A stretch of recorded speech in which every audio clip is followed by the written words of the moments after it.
Ya, Bismillahirrahmanirrahim. Akan presentasi ya kelompok 8 untuk mempersiapkan presentasinya. Ya, silakan. Baik Ustadz, terima kasih. Sebelumnya Ustadz dan teman-teman afwan karena menunggu lama ya dari kami karena ada beberapa gangguan dari teman-teman. Oke, Bismillahirrahmanirrahim. Assalamualaikum warahmatullahi wabarakatuh. Waalaikumsalam warahmatullahi wabarakatuh. Sebelum kami dari kelompok 8 akan berpresentasi, sebelumnya saya ingin memperkenalkan dulu anggota dari kelompok kami, yakni beranggotakan saya sendiri, Fajar.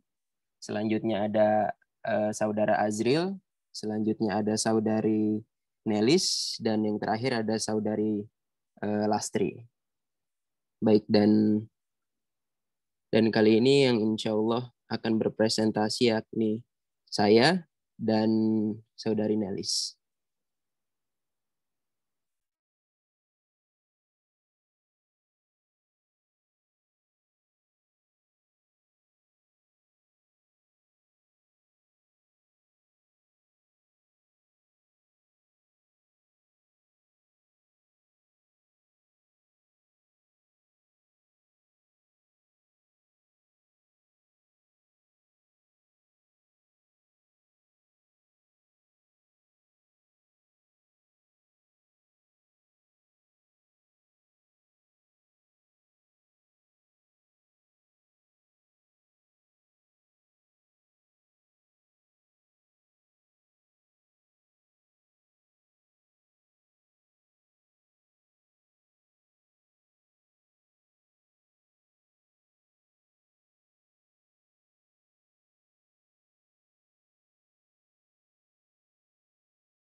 Oke, baik, Afwan.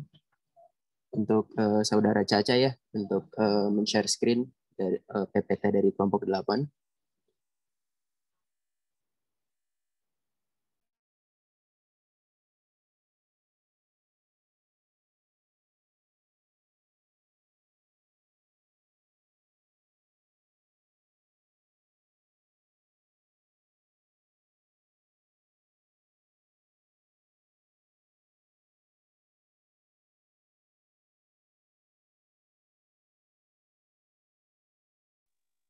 Ustadz, Afwan, itu saudari Caca minta di ACC.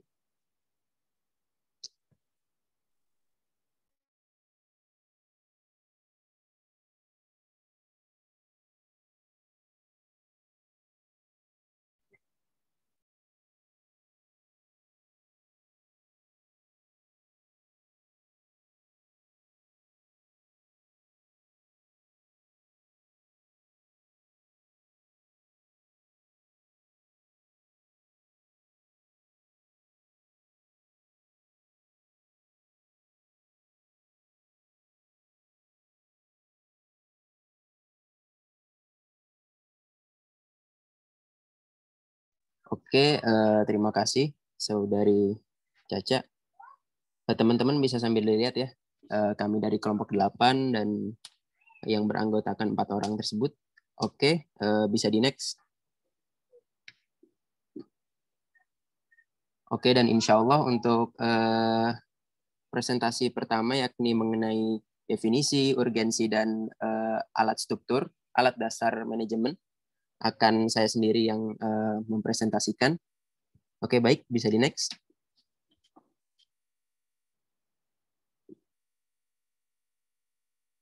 Oke, definisi struktur modal.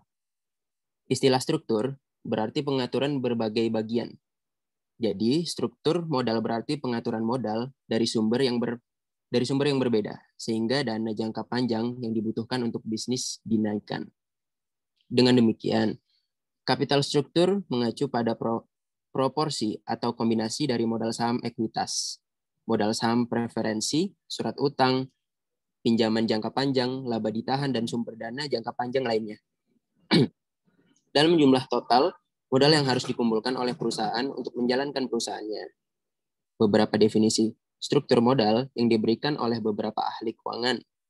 Struktur modal suatu perusahaan mengacu pada peningkatan kapitalisasi dan mencakup semua sumber daya. Modal jangka panjang yaitu pinjaman, cadangan, saham, dan obligasi. Gestenberg. Struktur modal adalah kombinasi dari efek hutang dan ekuitas yang terdiri dari pembiayaan aset perusahaan. John J. Hampton. Struktur modal mengacu pada campuran sumber dana jangka panjang, seperti surat utang, utang jangka panjang, modal saham preferensi, dan modal saham ekuitas, termasuk cadangan dan surplus. I. M. Pandey. Oke, next. Nah, ini untuk urgensi struktur modal. Struktur modal penting karena struktur modal bisa mempengaruhi kondisi keuangan perusahaan, bisa mempengaruhi harga saham perusahaan, bahkan kelangsungan hidup perusahaan bisa diprediksi. Resiko bisnisnya bisa dilihat. Yang pertama, kondisi keuangan perusahaan. Yang kedua, mempengaruhi harga saham. Yang ketiga, melihat resiko perusahaan. Oke, di next. Oke, sekarang saya akan menjelaskan mengenai alat dasar manajemen struktur modal, EBIT EPS. Mengapa struktur modal perlu diperhatikan? Hal ini memotivasi manajemen perusahaan untuk mencari suatu struktur modal yang optimal untuk perusahaannya. Beberapa alat atau metode dapat digunakan untuk menentukan suatu pilihan, sehingga akan sangat bermanfaat untuk menjawab pertanyaan semacam ini. Di masa mendatang, jika kita memerlukan dana 500 juta, apakah kita sebaiknya menerbitkan saham atau obligasi? Metode dasar tersebut adalah A. Analisis EBIT EPS, B. Perbandingan rasio-rasio leverage, dan C. Analisis arus kas perusahaan. Oke, di next. Oke, kita masuk ke analisis EBIT EPS. Melalui analisis ini, manajemen dapat melihat dampak dari berbagai alternatif. Perdana melalui analisis ini. Mohon maaf, ini karena ke copy. Melalui analisis ini, manajemen dapat melihat dampak dari berbagai alternatif pendanaan terhadap EPS, earning per share, pada tingkatan EBIT, earning before interest and tax, yang bervariasi. Yang dimaksud dengan EPS adalah laba bersih sesudah pajak atau earning after tax, IT, dibagi jumlah lembar saham perusahaan yang beredar. Oke, mungkin untuk teman-teman yang sambil memerhatikan ya, ini mohon maaf ada kesalahan editing ya, jadi ke copy 2. Jadi bisa di next ngelihatnya pada analisis ini. Pada analisis ini, hubungan antara EBIT dan EPS dapat dicari dengan cara. Yang pertama ada menghitung EPS pada berbagai alternatif pendanaan untuk EBIT tertentu. Dan yang kedua, mengulang langkah pertama untuk EBIT yang berbeda-beda. Hasilnya kemudian digambarkan dalam grafik EBIT EPS sendiri. Oke, next. Indifference point memberikan masukan penting bagi manajemen dalam memilih alternatif pembelanjaan. Jika expect EBIT lebih besar dari indifference point, perusahaan sebaiknya menggunakan hutang. Jika sebaliknya, menggunakan saham akan lebih menguntungkan. Perlu dicatat bahwa keputusan ini bisa salah jika aktual EBIT tidak besar yang diharapkan. Oleh karena itu, di dalam mengambil keputusan, manajemen harus memperhatikan juga deviasi standar, tingkat variabilitas EBIT perusahaan. Expect dan deviasi standar EBIT dapat dicari dengan mengembangkan sejumlah skenario tentang EBIT di masa mendatang, beserta dengan probabilitas terjadinya. Jika deviasi standar EBIT lebih besar, manajemen harus lebih berhati-hati karena expect EBIT menjadi kurang dapat dipercaya. Sebaiknya manajemen memutuskan menggunakan hutang hanya bila expect EBIT cukup jauh di atas indifference point. Oke, teman-teman bisa dilihat di sini ya. It saham, itu hutang sama dengan jumlah saham. Dalam kurung EBIT dikurang C1, dalam kurung 1 dikurang T, dalam kurung lagi EBIT dikurang C2, dalam kurung 1 dikurang T sama dengan S1 dan S2. Nah, di mana? Nah, teman-teman bisa dilihat di sini ya, untuk keterangannya, untuk EBIT sendiri adalah indifferent point. C1 biaya bunga pada alternatif pembelanjaan 1, untuk C2 juga sama, namun ini pembelanjaan 2. Untuk S1 sendiri jumlah saham pada alternatif pembelanjaan 1, dan begitu juga untuk S2 pembelanjaan yang kedua. Dan untuk T sendiri tingkat pajak. Oke, bisa di next. Baik, langkah-langkah penyusunan analisis sendiri insya Allah akan dipresentasikan oleh Saudara Nelis. Untuk Saudara Nelis, waktu dan tempat dipersilahkan.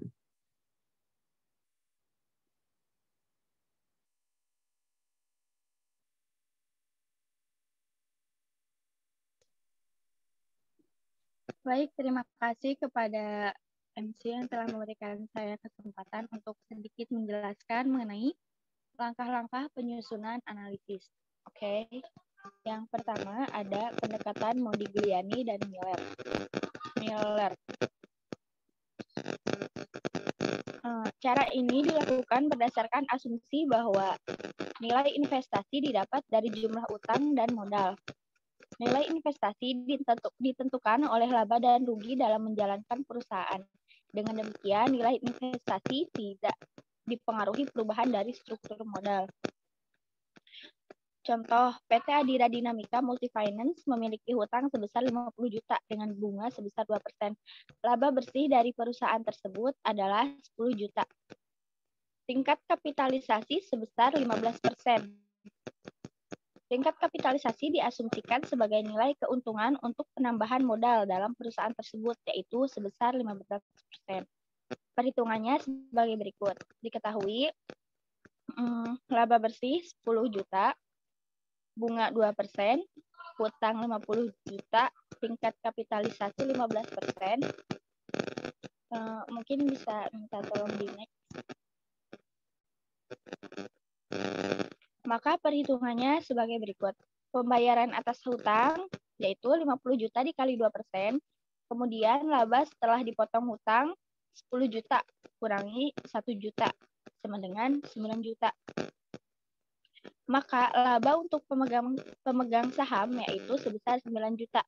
Jumlah saham yang harus dimiliki 90 juta dibagi 15 dikali 15% sama dengan 60 juta. Obligasi yang dimiliki 50 juta. Total aktiva 110 juta. Cara penentuan harga per lembar sahamnya yaitu penentuan tingkat persentase kapitalisasi 10 juta kali 15% dibagi 110 juta sama dengan 13,64%. Diketahui saham yang dimiliki 1.000 lembar, maka harga per lembar saham yang harus dikeluarkan yaitu 110 juta dibagi 1.000 sama dengan 110.000 per lembar. Apabila pelunasan obligasi dilakukan dengan penjualan saham 50 juta dibagi 110.000 sama dengan 455 lembar saham yang harus terjual. Oke, mungkin bisa di next. Kedua, ada pendekatan laba bersih. Struktur modal akan dianalisa menggunakan pendekatan laba bersih, yaitu perubahan struktur modal dengan melakukan penambahan melalui laba bersih. Cara ini terbilang cukup efektif karena tidak harus mencari tambahan modal dari pihak luar. Mencari penambahan modal dari pihak lain akan menurunkan nilai kredibilitas perusahaan di mata para penanam modal. Perusahaan akan dinilai tidak sehat oleh para investor karena diasumsikan para penanam modal akan mendapat laba yang sedikit. Kemudian yang ketiga, ada pendekatan sederhana atau tradisional. Perubahan struktur modal terjadi dengan memperhitungkan biaya modal terendah dengan menjual harga saham yang paling tinggi. Hal tersebut dikarenakan terjadi perubahan nilai kapitalisasi pada perusahaan. Perhitungan melalui metode ini cukup sederhana. Total hutang dibagi jumlah modal, sehingga bisa memperhitungkan nilai aktiva serta gambaran suatu perusahaan. Sehingga jika terjadi failure atau kebangkrutan dapat diperhitungkan terlebih dahulu sebelumnya. Kemudian ada analisis struktur modal pada perusahaan, itu meliputi beberapa analisis, yaitu yang pertama ada analisis arus kas perusahaan. Analisis arus kas perusahaan merupakan kegiatan meneliti serta mengevaluasi kas masuk dan kas keluar sebagai bahan pertimbangan bagi penyusunan laporan keuangan. Yang kedua ada analisis EBIT. EBIT atau Earnings Before Interest and Tax adalah suatu analisa keuangan sebuah perusahaan dengan memperhatikan laba belum biaya bunga dan pajak. Cara ini digunakan para investor atau penanam modal dengan membagikan dua perusahaan sejenis mengenai laporan keuangan pada perusahaan tersebut. Yang ketiga, ada analisis rasio utang. Analisis struktur modal selanjutnya adalah dengan melakukan analisis rasio utang. Analisis ini digunakan untuk menjumlahkan total hutang yang dapat ditutup dengan aset perusahaan. Nah, analisis tersebut meliputi 4 juga.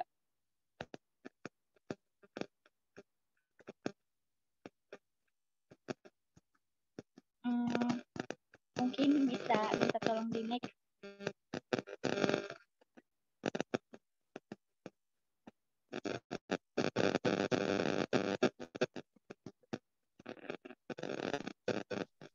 Bisa di next, Cak.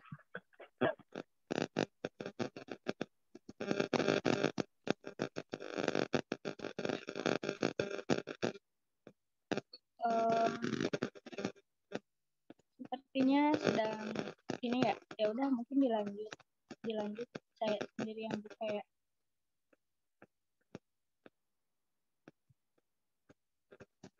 Gimana? Gimana keluar ya? Mohon maaf sebelumnya. Ya, jadi analisis rasio utang juga meliputi 4 juga ya. Yang pertama ada yang namanya long term debt to equity ratio, yaitu suatu cara yang dilakukan para investor untuk menganalisa dan menghitung total hutang yang bersifat jangka panjang dan dapat dilunasi dengan modal sendiri oleh perusahaan. Nah, yang itu jadi menghitung, jadi menjumlahkan seluruh total hutang. Iya Pak, mohon maaf. Tadi teman yang membagikan layarnya sepertinya ada sedikit terkendala, entah dari sinyal ataupun yang lain. Nggak bisa masukin sendiri. Iya, ini nggak bisa Pak.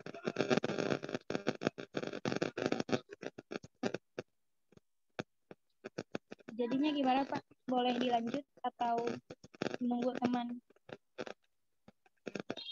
Apa tadi yang bagian? Ini Pak, bagian yang analisis rasio utang itu terbagi lagi ke 4. Yang satu lagi ada, kan kelompoknya ada berempat tadi. Salah satu nggak ada yang bisa, nggak ada yang pakai laptop. Nggak ada Pak, soalnya ini kita dari berempat aja yang satu orang izin tidak bisa ikut kelas hari ini. Kemudian yang satu orang lagi terkendala sinyal, dari tadi connecting belum bisa masuk. Nah, kita berdua juga. Yang lain ada yang bisa bantu nggak? Temennya yang bukan kelompok mungkin, kalau ada yang volunteer. Boleh.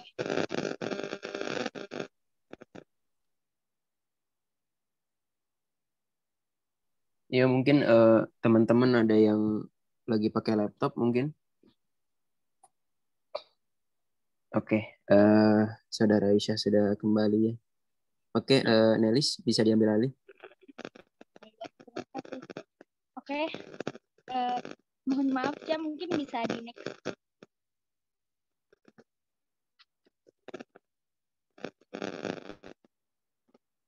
Nah, jadi analisis struktur modal pada perusahaan yang tadi rasio utang itu dibagi lagi kepada 4. Yang pertama ada long term debt to equity ratio.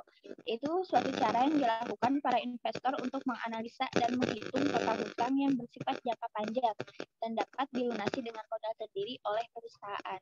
Jadi caranya itu dengan mentotal atau menjumlahkan seluruh total hutang jangka panjang, kemudian dilunasi oleh modal perusahaan sendiri.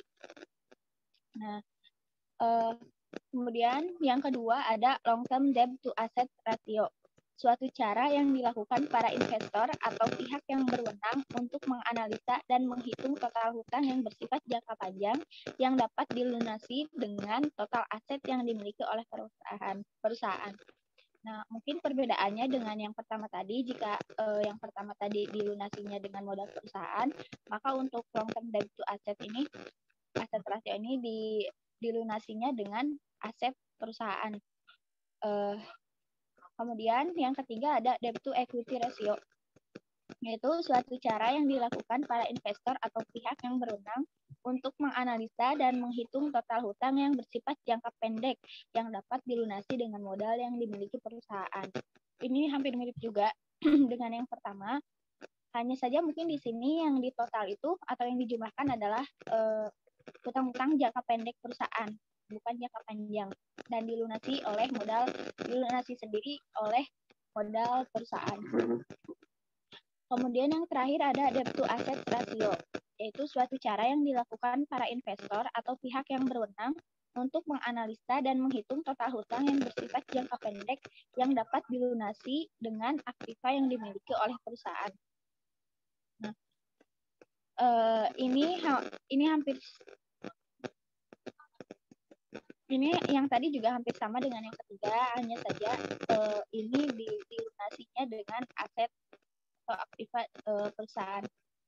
Yang kemudian rasio hutang terhadap ekuitas. Sesuai namanya, rasio utang terhadap ekuitas membandingkan total liabilitas atau utang perusahaan dengan total pembiayaan dari ekuitasnya.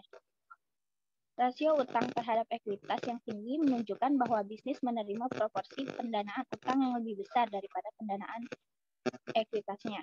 Rasio utang terhadap ekuitas yang lebih rendah biasanya menunjukkan kondisi bisnis yang lebih stabil secara finansial.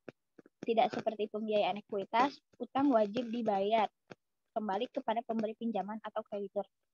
Jadi secara sederhananya, jika modal yang dimiliki perusahaan itu bersumbernya dari utang jangka panjang misalnya, maka perusahaan ini tidak stabil. Karena apa? Karena yang namanya utang itu adalah kewajiban yang suatu saat harus dibayarkan kepada si pemberi pinjaman.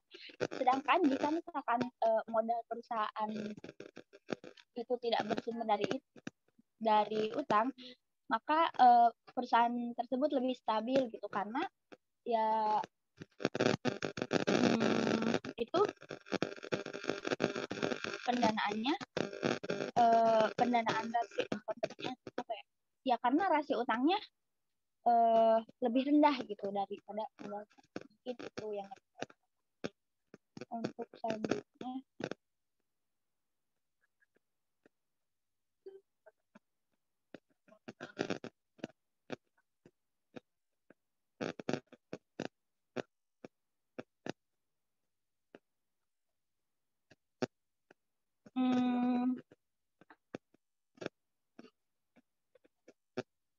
Bisa minta tolong.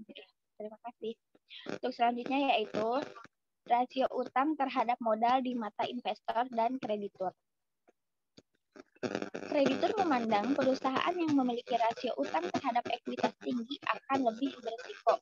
Hal ini bisa jadi dikarenakan para investor tidak ingin mendanai perusahaan terkait sebanyak pendanaan dari kreditur. Dengan kata lain, dana dari investor tidak memiliki porsi sebanyak daripada kreditur. Implikasinya, investor tidak ingin mendanai operasi bisnis karena perusahaan tidak memiliki kinerja yang baik. Kurangnya kinerja mungkin juga menjadi alasan mengapa perusahaan mencari pembiayaan atau pendanaan lebih dari instrumen utang. Sejumlah besar penggunaan utang umumnya juga dianggap sebagai tanda praktik bisnis yang berisiko. Aturannya, sumber dana untuk pembayaran atau pelunasan utang diharuskan terlepas dari pendapatan utama bisnis. Perusahaan dengan rasio utang terhadap ekuitas yang tinggi dan mengalami penurunan performa keuangan harus terus melakukan pembayaran utangnya. Bahkan jika bisnis gagal menghasilkan pendapatan yang cukup untuk menutupinya, juga tetap wajib untuk melunasi utangnya. Tentu hal tersebut dengan cepat dapat menyebabkan pinjaman macet dan berakhir ketakutan.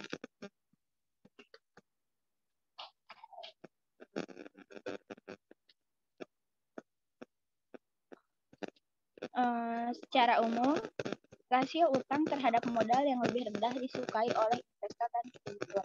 Formulasi rasio utang terhadap ekuitas adalah untuk total liabilitas dibagi total ekuitas.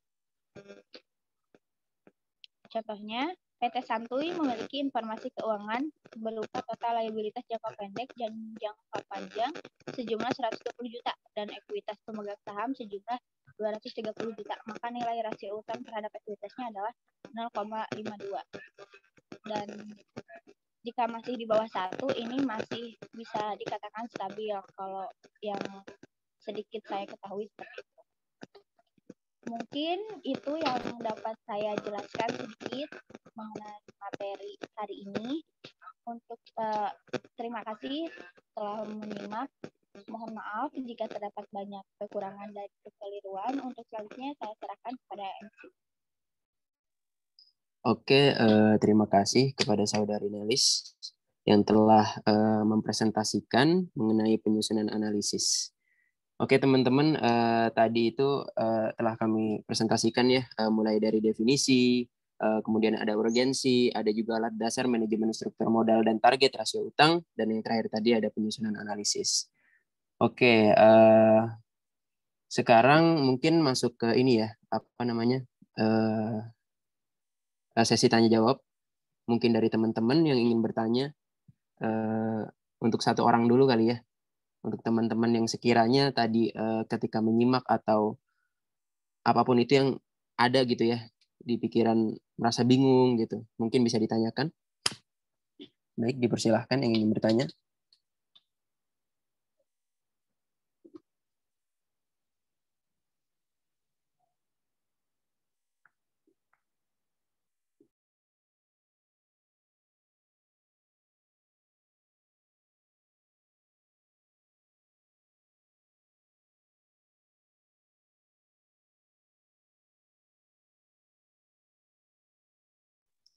Baik, alhamdulillah nampaknya teman-teman sudah memahami ya dari apa yang tadi kami presentasikan.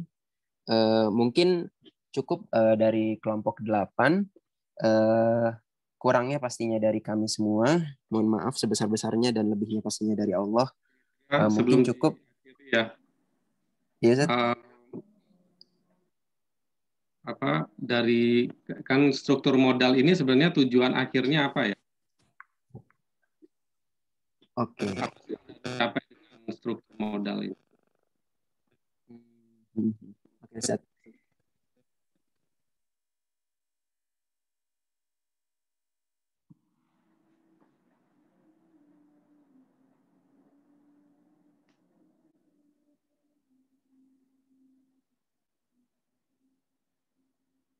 Coba kalau tadi sudah ada penjelasannya, coba diulang. Kalau belum ada, coba didiskusikan. Baik, Ustaz. Ya, sedang kami diskusikan. Oke, mungkin saudari Nelis. Sedikit yang kami pahami mengenai struktur modal ini, tujuan akhirnya ya Ustaz. Ya, tujuan akhirnya yaitu untuk memenuhi kebutuhan dana di perusahaan tersebut agar kan mungkin dalam suatu perusahaan yang namanya modal itu pasti dibutuhkan banyak ya, kayak modal dasarnya banyak, dan itu bersumber tidak hanya dari keuangan milik si pemodal tersebut, tapi membutuhkan juga pendanaan dari luar seperti halnya obligasi, saham biasa, saham preferen, kemudian meminjam atau ya melakukan pinjaman yang berbentuk jangka panjang. Ya, seperti itu mungkin Ustaz yang kami paham.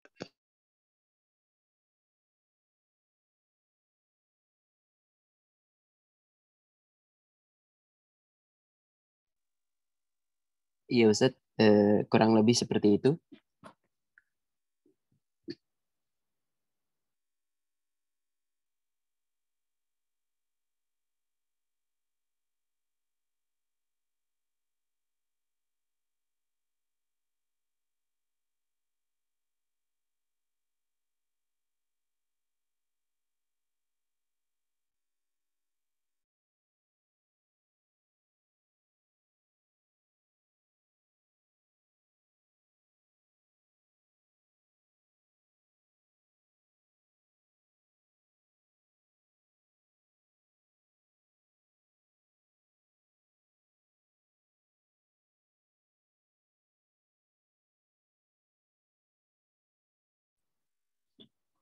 Baik, bagaimana Ustaz? Bisa saya lanjut kembali?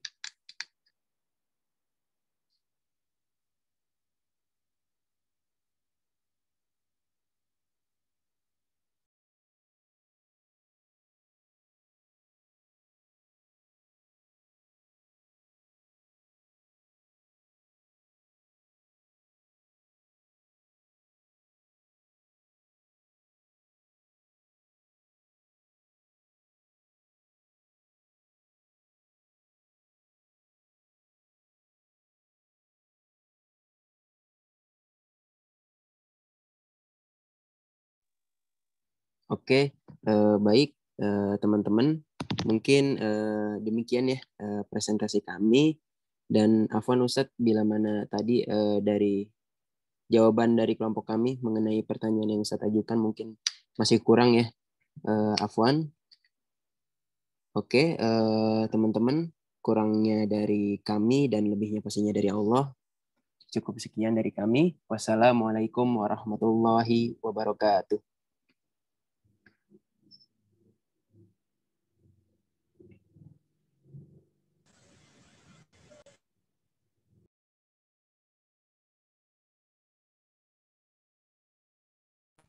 Baik, mungkin selanjutnya saya serahkan kembali kepada Ustadz.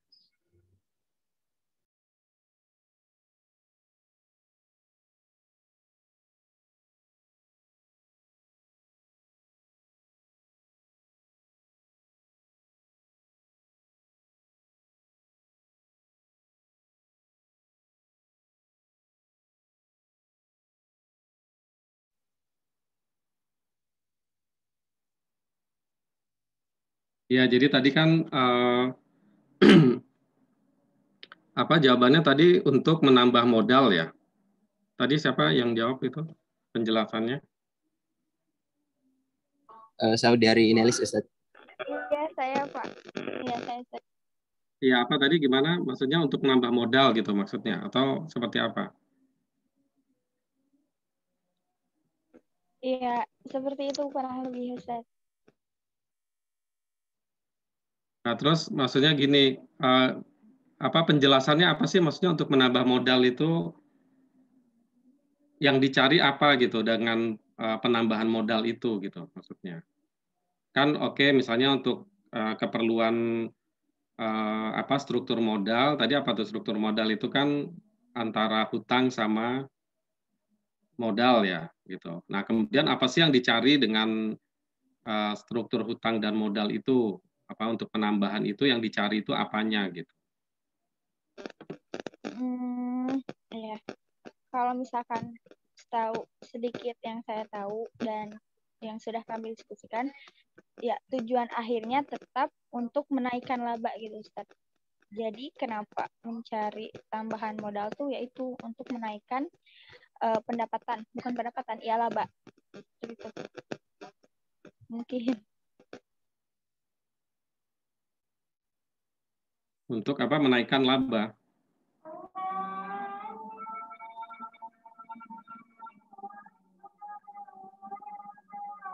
Gimana yang lainnya?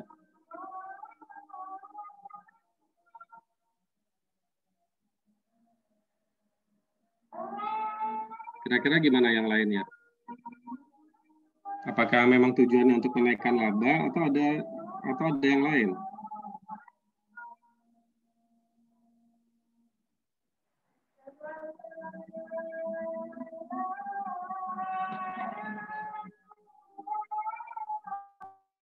Itu dulu ya, saya azan ya. Nanti setelah ini nanti sambil didiskusikan dari pertanyaan saya tadi ya.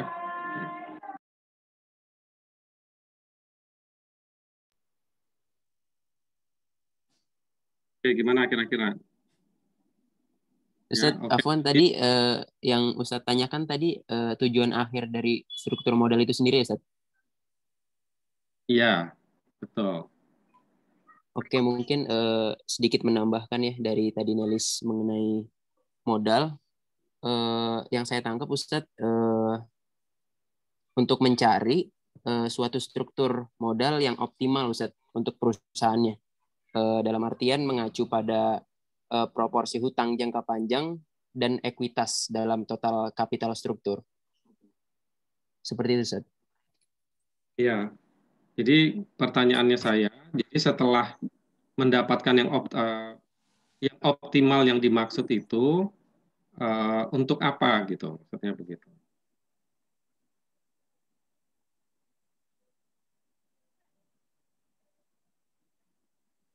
Jadi yang optimal struktur modal yang optimal itu ya kan ini bilangnya kan struktur modal yang optimal gitu ya. Nah, optimal ini sebenarnya untuk apa gitu.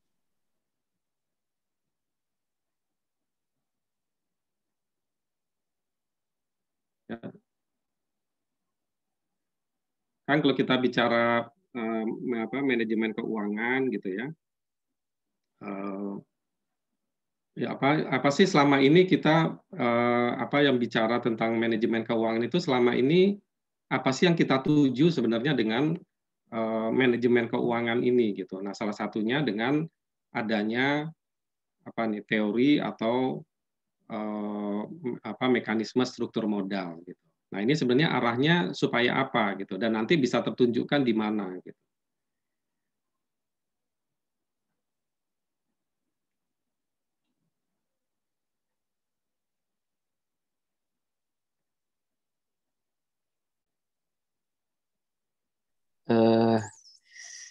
Mungkin untuk ini Ustaz, apa namanya? Kalau semisal sometimes gitu ya, sebuah perusahaan kayak memerlukan dana gitu Ustaz. Misalkan ambil contoh yang tadi 500 juta gitu Ustaz. Dan itu maksudnya langkah mana gitu Ustaz dengan alat dasar ini gitu yang sebaiknya diambil seperti itu Ustaz. Jadi lebih ke gimana nih langkah perusahaan tersebut untuk mengambil langkah semisal perusahaan tersebut sedang dalam artian membutuhkan dana gitu Ustaz.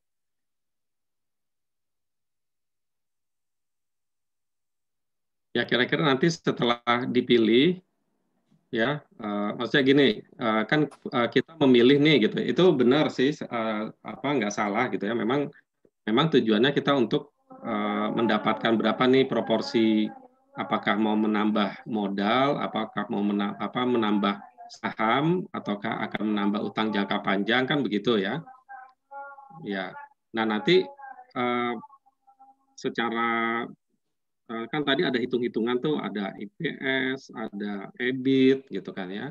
Nah, nanti ini sebenarnya ketika kita membuat mana nih struktur modal yang optimal, gitu ya.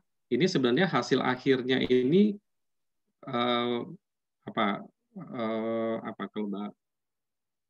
untuk kepentingan siapa, gitu. Gitu ya. Jadi kira-kira nanti hasil akhirnya ini untuk kepentingan siapa, gitu.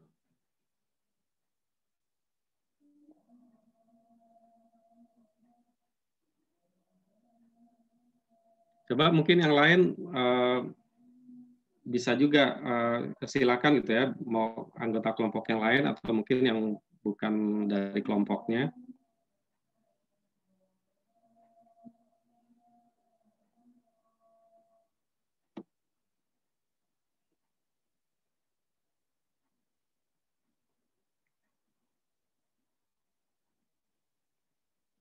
Coba kalau kita di manajemen keuangan itu sebenarnya apa sih kalau masih ingat di pertemuan-pertemuan awal kita kuliah gitu. Ini arahnya mau mau kemana gitu tujuan dari manajemen keuangan ini? Meningkatkan kesejahteraan pemegang saham bukan Pak? Ya, jadi meningkatkan kesejahteraan pemegang saham. Gitu. Jadi kira-kira ketika kita bicara tentang struktur modal, gitu, maka arahnya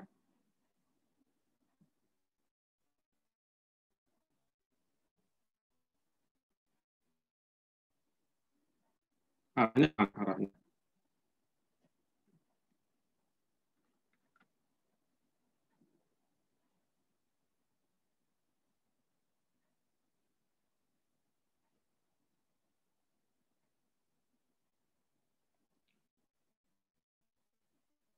Jadi kalau arahnya adalah bagaimana agar jadi kalau kita bicara manajemen keuangan juga pemegang saham atau kita bicara investor gitu ya. Nah nanti dalam perkembangannya investor itu kan bisa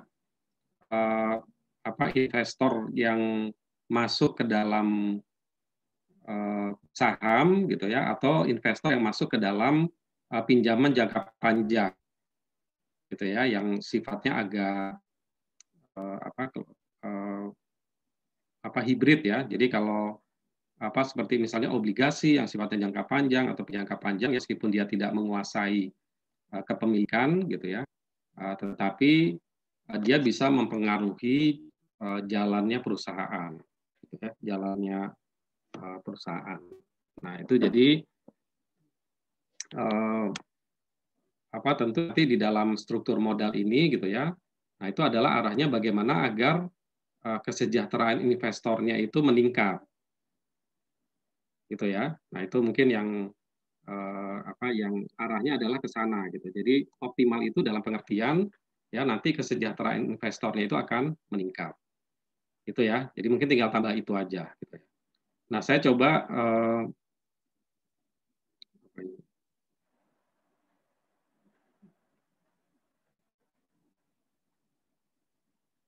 bentar.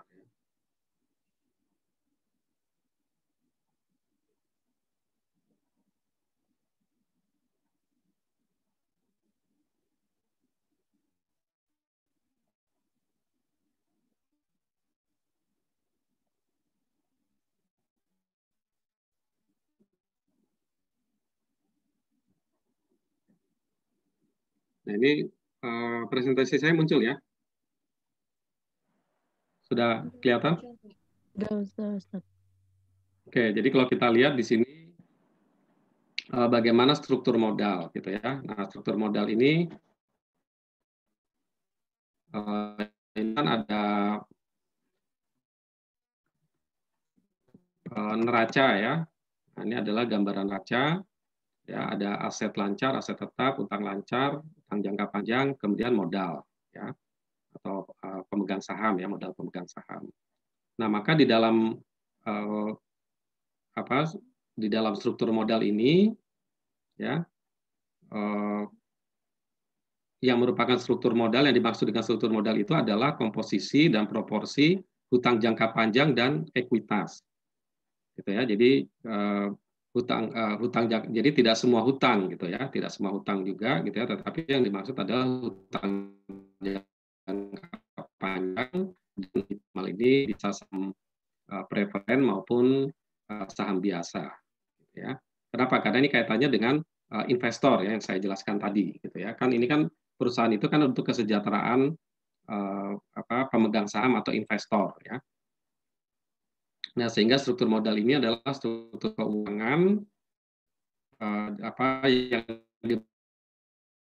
dimaksud dengan pinjamannya ini dikurangi dengan utangnya dikurangi dengan utang jangka pendek, gitu ya. Dan jangka pendek diperhitungkan dalam struktur modal. Nah, ini misalnya contoh dua perusahaan, gitu ya. Ada dua perusahaan. Perusahaan yang pertama itu tidak ada pinjaman, ya. Ini maksudnya pinjaman jangka panjang ya. Kemudian asetnya jumlah asetnya sama. Kemudian ini misalnya ada pajak. Gitu ya. Kenapa ada pajak? Ya, pinjaman itu merupakan unsur ya, ada beban interestnya ya, ada beban bunganya yang merupakan objek pajak. Jadi pasti ini akan dipertimbangkan yang berkaitan dengan tarif pajak. Nah, ini karena kebetulan contohnya adalah di textbook dari Amerika ya, ini pakai tarif 40% ya di textbooknya di studi kasus yang di Amerika.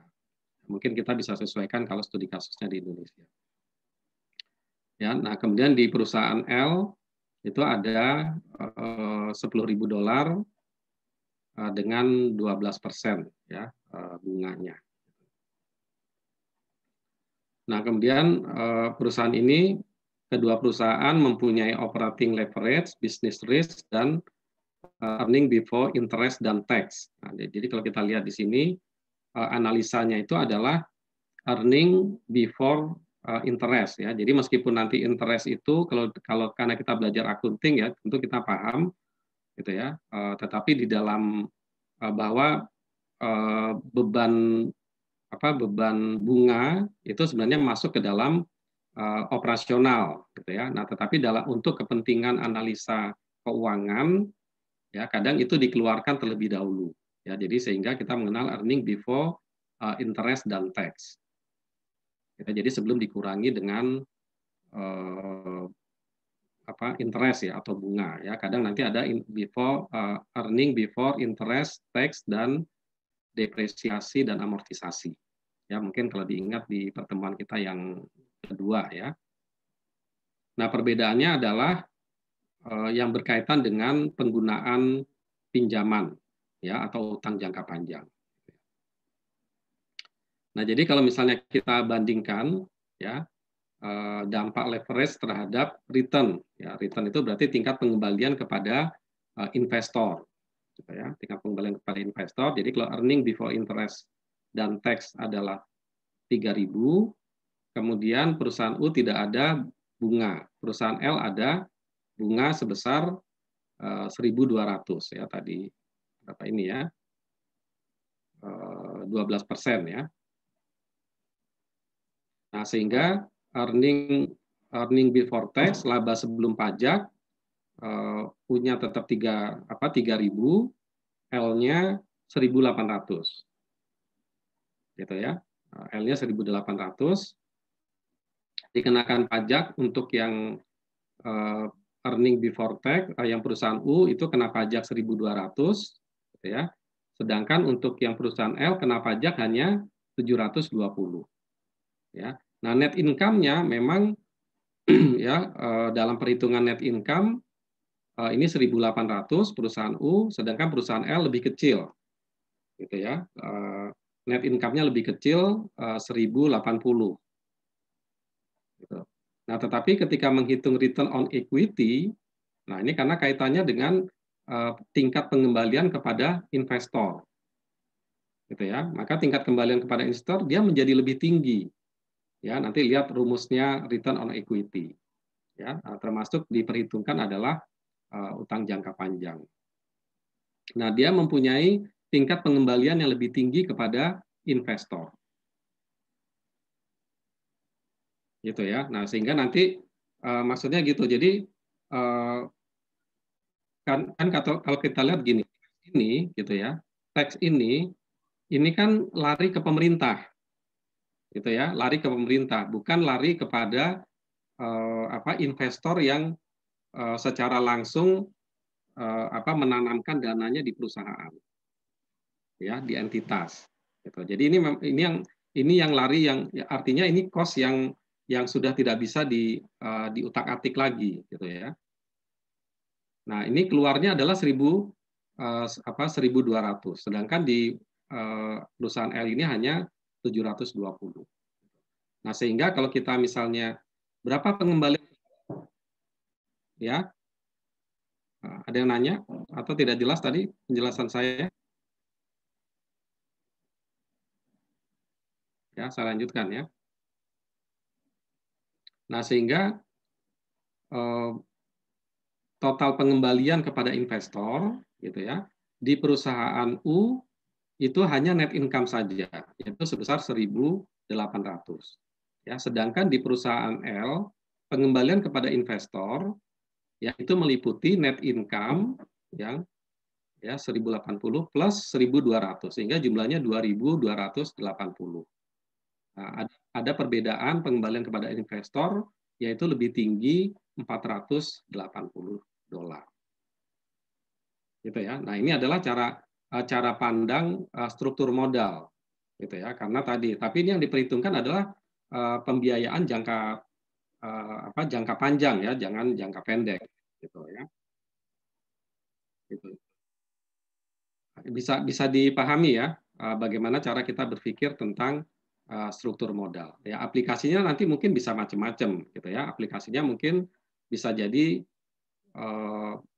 seorang investor dia akan memilih gitu ya. Misalnya dia apakah saya akan masuk sebagai pemegang saham atau saya masuk sebagai pinjaman gitu ya, utang jangka panjang. Gitu ya. Makanya kan instrumen-instrumen yang berkaitan dengan utang jangka panjang itu kan banyak gitu ya. Ada obligasi, ada commercial paper ya, mungkin kalau pernah baca tentang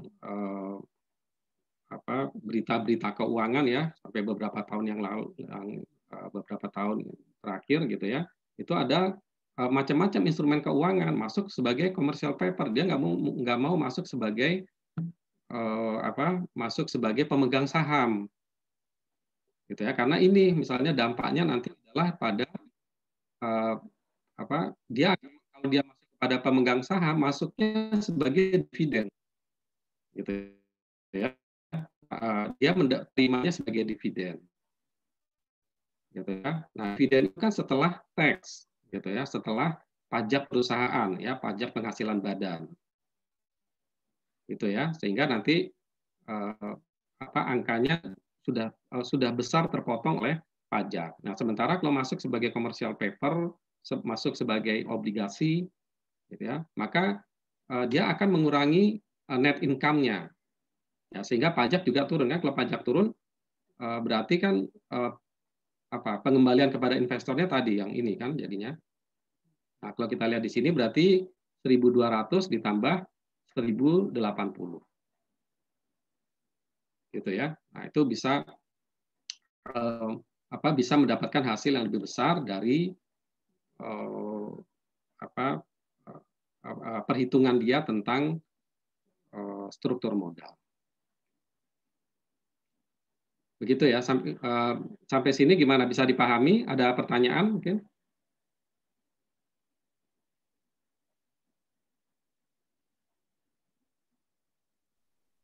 Bisa, insya Allah Pak. Bisa dilanjut mungkin. Jadi, seperti yang saya sampaikan di awal, jangan terlalu berpikir seperti accounting gitu ya. Nah, kalau berpikir sebagai akuntansi itu nanti mungkin agak lain. Jadi ini kita berpikir tentang keuangan, ya, tadi juga sudah ada yang menjelaskan kalau itu nanti kaitannya dengan return, ya, return yang berapa sih besarnya return yang diberikan kepada investor, ya. Dalam hal ini investor itu bisa pemegang saham atau bisa pemegang utang jangka panjang. Oke, ya, jadi itu ya. Kemudian yang lain-lain faktor yang mempengaruhi struktur modal itu adalah business risk, ya, risiko bisnis, yaitu yang berkaitan dengan sales, gitu ya, kemudian tenaga kerja atau biaya produksi, kemudian berkaitan dengan perubahan harga, ya, dan leverage operasional. Kemudian pajak, ya, mengingat beban bunga dari utang, termasuk pengurang pajak, ya, yang tadi ya. Nah, secara umum tingginya tingkat pajak akan mendorong perusahaan untuk lebih memilih utang daripada ekuitas. Ya, tadi kan kasusnya karena utang pajak, ya, pajak perusahaannya itu adalah 40%. Ya, itu yang dimaksud tadi ini pajak perusahaan, ya, maaf ya, tadi saya agak bukan pajaknya bunga, ya, tadi maaf ya yang ini, tapi maksudnya ini adalah pajak perusahaan, ya, pajak atas laba, gitu ya. Kalau bunga itu tentu net yang diterima, ya. Nah, ini pajak, kemudian juga fleksibilitas finansial, ya, menyangkut kemampuan perusahaan untuk memperoleh modal dengan syarat yang dipenuhi pada kondisi sulit. Ya, jadi fleksibel, misalnya ini utang jangka panjang kita mudah dapatnya, beli obligasi mudah atau sukuk misalnya gitu ya. Nah, itu tergantung dengan kemampuan itu. Ya, kondisi pasar modal atau pasar uangnya, ya. Nah, kemudian juga adalah perilaku manajer. Nah, ini manajer ini, ya, apakah manajer tergolong manajer yang agresif, gitu ya. Mungkin ada yang manajer yang risk avoidance misalnya gitu ya, yang berhati-hati, konservatif gitu ya, atau konservatif sehingga dia cenderung misalnya kalau utang tentu punya risiko gitu ya. Kenapa? Karena utang itu kan mau perusahaannya untung besar atau untung kecil, maka bebannya itu fix, ya, ya, fixed expense, ya, fixed cost gitu ya. Nah, beda dengan saham, cost of capital-nya kan dia nanti tergantung dengan laba yang muncul, gitu ya. Nah, ini juga nanti tergantung pilihan dari manajer, ya, maksudnya dari direksinya perusahaan.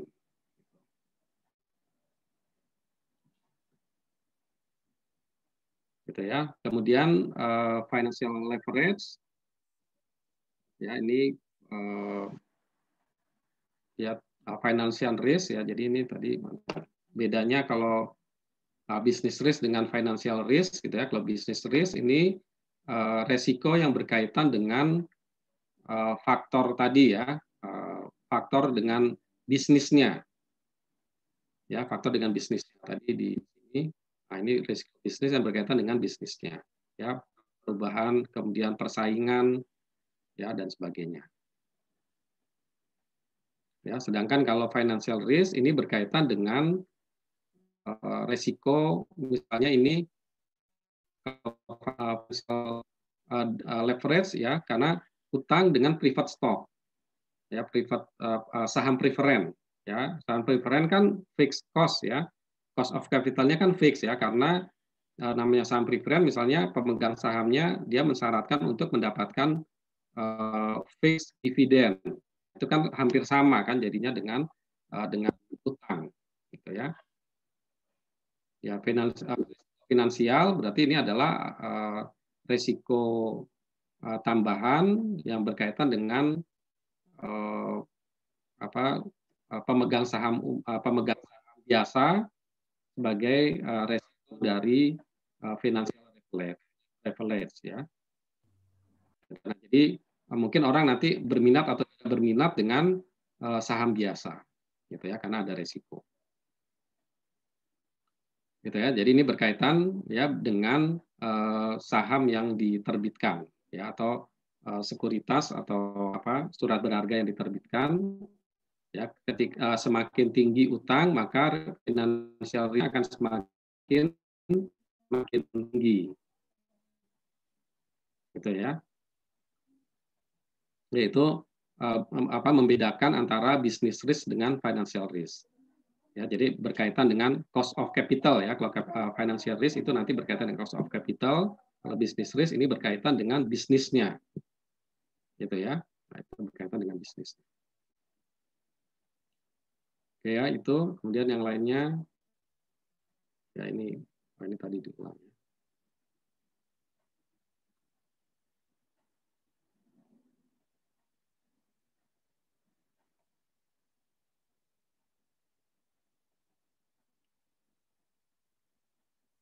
Ya, jadi itu nah tadi kemudian tentang teori struktur modal ya, menemukan keseimbangan antara manfaat dan biaya dari penggunaan utang ya.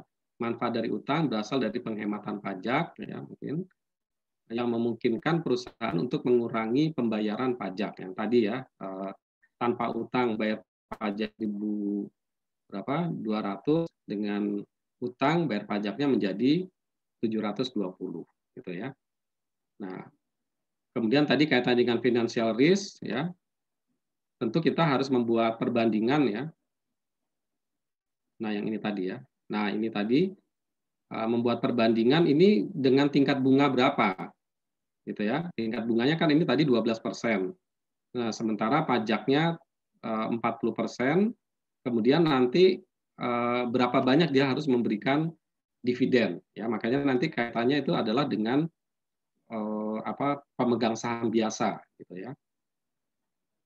Gitu ya. Jadi rate yang ada di sini berapa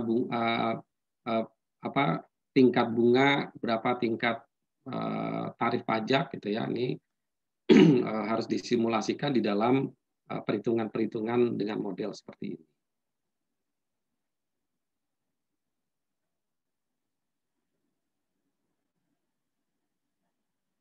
Ya.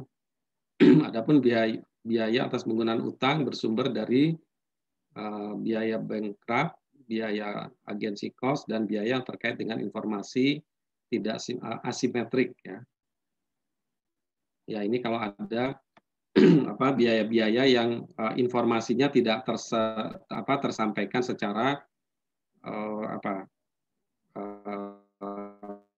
tidak tersampaikan terdeliver ya, tidak terdeliver secara sempurna. Itu berarti terjadi asimetri informasi. Artinya ada pihak yang mendapatkan informasi full, ada pihak lain yang mendapatkan informasinya sebagian. Ya, makanya misalnya kaitannya dengan pasar modal, ya pasar modal apa yang paling efisien, ada yang semi efisien, ada yang tidak efisien. Ya, kalau yang efisien berarti semua informasi yang ada di mana yang ada di perusahaan itu terdeliver semuanya ke pasar modal. Ya, sehingga itu menjadi efisien, artinya tidak ada informasi-informasi yang tersembunyi, ya, yang menyebabkan orang berbeda di dalam mengambil keputusan. Ya, kalau misalnya ada informasi yang tersembunyi, ya misalnya, oh saya akan bekerja sama dengan pihak ketiga yang menyebabkan keuntungannya tinggi. Nah, itu dampaknya adalah keuntungannya tinggi. Kalau informasi ini tidak tersampaikan di pasar modal, maka harga sahamnya nggak bergerak. Akhirnya hanya orang yang tahu saja yang bisa membeli sahamnya. Gitu ya. Nah, sehingga nanti ketika informasi itu keluar, kemudian harga sahamnya menjadi naik, dia bisa mengambil keuntungan capital gain. Nah, itu berarti pasarnya semi efisien atau tidak efisien. Nah, informasi yang simetris gitu ya, itu semuanya terdeliver ya, sehingga siapa investor atau calon investor itu mendapatkan informasi yang setara. Ya, kemudian agency cost ini adalah konflik antara pemegang saham dengan manajer atau dengan direksi. Yaitu untuk meminimalisir konflik itu biayanya apa? Ya misalnya paket ini ya paket saham ya, misalnya kalau dia berhasil meningkatkan penjualan ya, maka direksinya akan diberikan saham misalnya 1% gitu atau berapa gitu ya misalnya. Ya, bankrupt juga ini berkaitan dengan kemungkinan perusahaan itu ke depannya ini going concern apa tidak. Ya, karena kan kalau misalnya perusahaan itu mengejar laba yang sangat tinggi gitu ya misalnya, jangan-jangan nanti penjualan dengan harga sangat tinggi justru customer akan lari ke kompetitor. Gitu ya, akan lari ke kompetitor. Kalau lari ke kompetitor kan perusahaannya akan kehilangan konsumen. Gitu. Nah, ini adalah cost sehingga dia tidak bisa misalnya memberikan harga yang tinggi. Ya, itu salah satu contoh, mungkin banyak bentuk-bentuk yang lain. Ya, kemudian ini juga tadi pendekatan tradisional ya dengan net income approach gitu ya. Kemudian juga net income approach, kemudian pendekatan laba operasional, pendekatan laba bersih, pendekatan laba operasional. Ya, kemudian dengan struktur modal ya, dengan teori MM ya, atau Cross dan Lisenberger. Oke, saya kira sih itu yang sebagai tambahan ya. Kelebihannya apa nih kira-kira kalau teori tradisional dengan teori yang modern?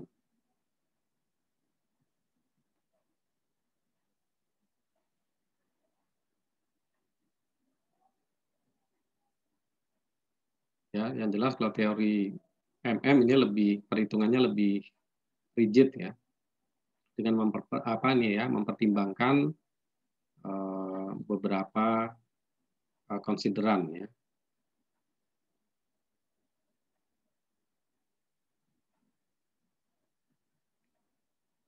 Oke, sampai sini ada pertanyaan mungkin?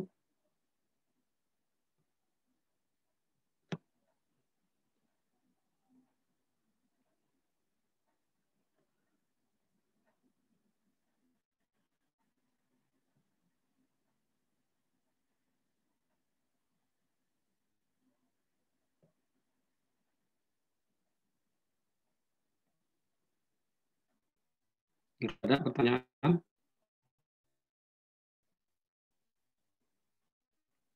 Ya, kalau nggak ada, saya kira untuk struktur modal saya cukupkan gitu ya. Mungkin yang lain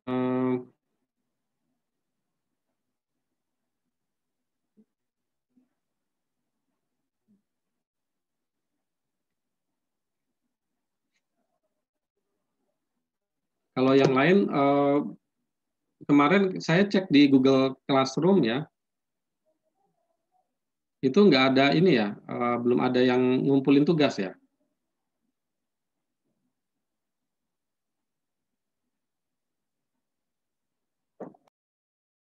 tugas yang sebelum yang mana tuh Pak? Yang sebelum Ramadan, pas Ramadan ya Pak? Tugas yang mana ya Ustaz? Yang latihan soal analisis laporan keuangan itu. Yang ROR, valuation sama time value of money, bukan?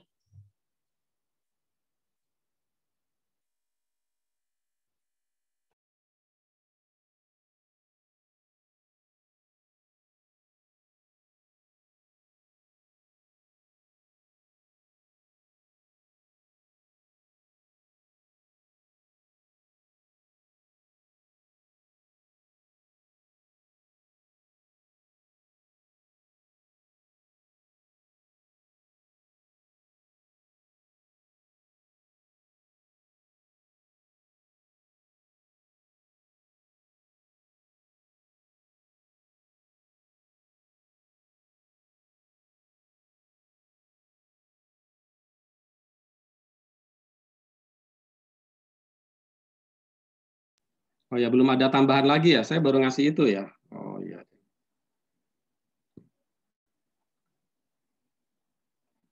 Kemarin saya janji untuk ngasih ininya ya, ngasih kuncinya ya, jawabannya. Apa pembahasan ya? Ya, Pak, Ustaz, betul. Ya, belum saya kirim ya, berarti ya. Oh ya, belum. Belum. Nanti itu saya ini PR saya minimal sih yang ini ya, yang basic itu adalah yang soal itu ya, yang time value of money gitu ya, rate of return ya.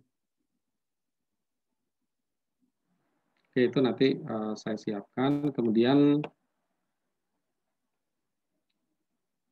ya udah, saya kira itu aja. Nanti saya tambahkan contoh yang lain ya untuk pelajaran kita yang setelah ini,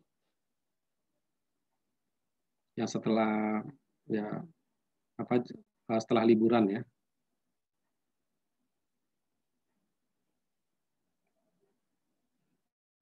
Oke, saya kira itu.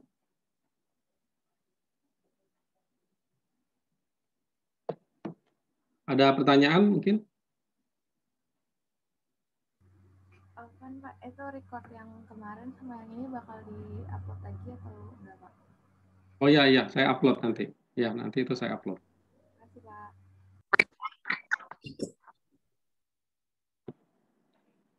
Oke ya, saya kira kalau sudah tidak ada, saya cukupkan aja ya untuk yang hari ini. Mungkin saya usahakan nanti saya tambahkan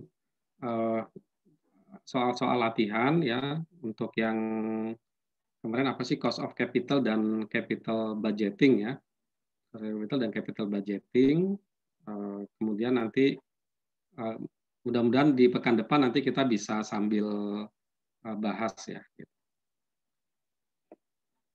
Oke, saya kira itu aja dari saya. Kalau nggak ada pertanyaan lagi, ya saya cukupkan ya. Close untuk kelompok berapa nih? Kelompok 8 ya, yang sudah menyampaikan presentasi. Ya, dan dari saya kurang lebihnya mohon maaf.